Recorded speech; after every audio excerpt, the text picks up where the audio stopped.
What's up, guys? Welcome into the Nesson Studios. Michaela Vernava here, joined on the line by John Campbell, our sports analyst from OddsShark.com.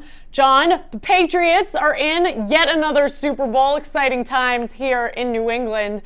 Let's start with the opening lines for this game and talk to me about how much movement you've seen so far.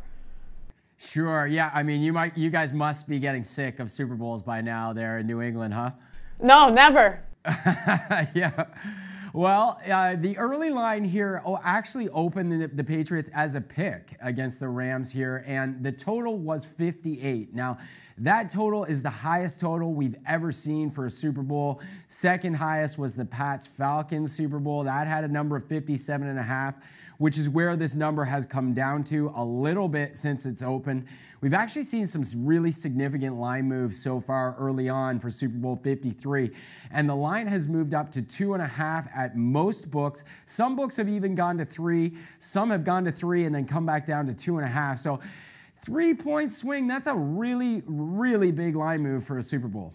Well, the Patriots can't play the underdog card like they were going into Kansas City, as they are favorites now, but they were also favorites against the Eagles in last year's Super Bowl. So, I mean, what does Super Bowl history play into where you're going to place your money?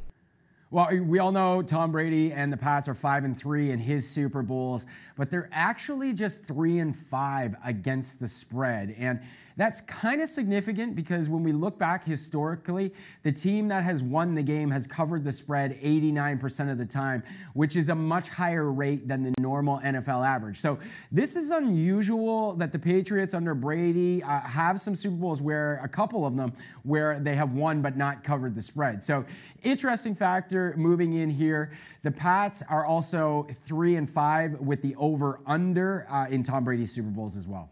What trends have you seen just in general? Because I'm curious if people's biases will play into where they'll place their money. Obviously, this is a big game. I think a lot of people will be placing bets, but also a lot of people outside of the region of New England, I think, want the Patriots to lose. They're sick of seeing the Patriots win Super Bowls.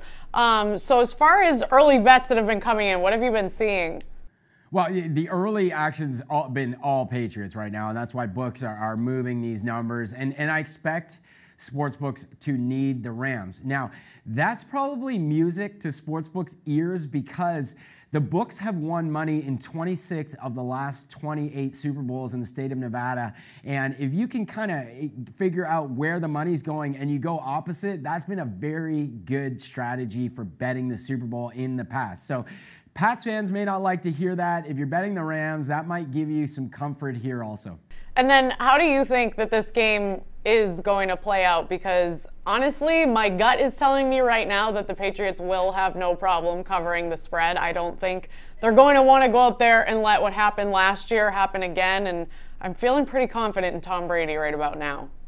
Well, I like your faith in your team here, Michaela. I like the Patriots too. I lean that way. The play I really like is first half. I like the Patriots -0.5 point in the first half. I just think Goff, a young QB, is going to be a little bit rattled, needs some time to adjust in the first half. We saw that with him last week in the conference championship. So I think the Pats just have an experience advantage, and they have a defensive advantage as well. So I think they're going to start a little hotter, but and we'll see a really good game in the second half. All right, John, thanks for the early advice. We're definitely going to check in again next week and be keeping tabs on all of this stuff. And then I'm definitely going to want to get to prop bets with you because those are always very fun. Absolutely. Thanks, Michaela.